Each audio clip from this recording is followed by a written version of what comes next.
Welcome back mga kaibigan. Ito pag-uusapan natin dito, mga Gilas players, mga free agent na, at may nasagap akong balita na dapat yung madinig about kay Renz Abando at dito kay Carl Tamayo.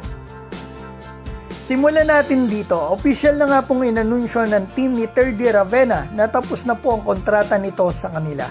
At nag-post na rin po si Terdy ng pasasalamat sa 4 na taon niya dito.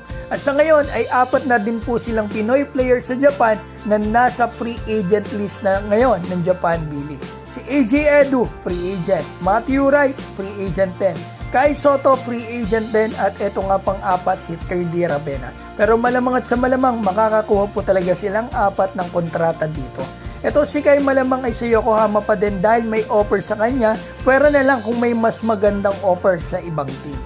So ngayon, punta po tayo kay Renz Abando. Alam naman natin na nagpaalam na ito sa KBL team niya na Anyang. So free agent po ito ngayon.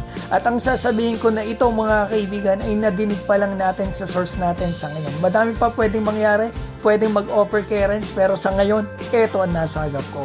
Renz Abando, malamang ay sa Japan B-League talaga ang tungo. Maganda yan kasi mas maraming Pinoy, mas maganda mga kaibigan. Yun nga lang, baka daw po Division 2 ng Japan B-League si Abando.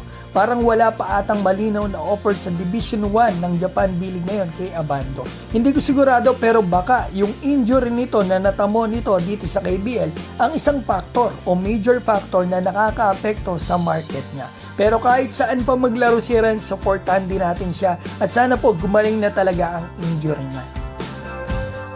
So eto, Carl Tamayo naman po ang pag-usapan natin. Free agent din po ito. Yung ilan sa atin iniisip na magpapadrop ito sa PBA, pero ang nadinig ko sa sources natin, ito ay malamang sa KBL ang tungo.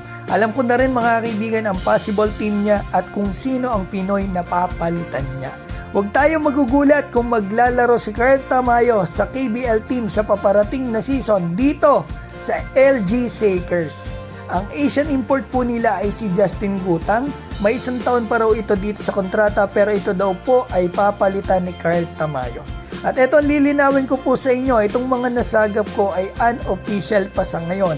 Kumbaga mga rumors pa lamang. Madami pang pwede mangyari at abangan po natin yan. Basta supportan natin ang mga players natin na naglalaro overseas. So ayan mga kaibigan, ang aking mabilis na balita sa inyo. Alam ko may gusto kayong sabihin, maaari na po kayong mag-comment dyan sa baba. At babatiin ko lamang po si Dimos ng Dubai, Jerome Bordeos, Jeffrey Medrano, Ardro Luna, Rafi Trajano Jr., Arthur Pablico, Arnold Mags Magday, Dodong Joseph, parehas New Zealand yan, Roel Basadre, Mark Ray Mendoza at One League PH. Maraming salamat po sa inyo.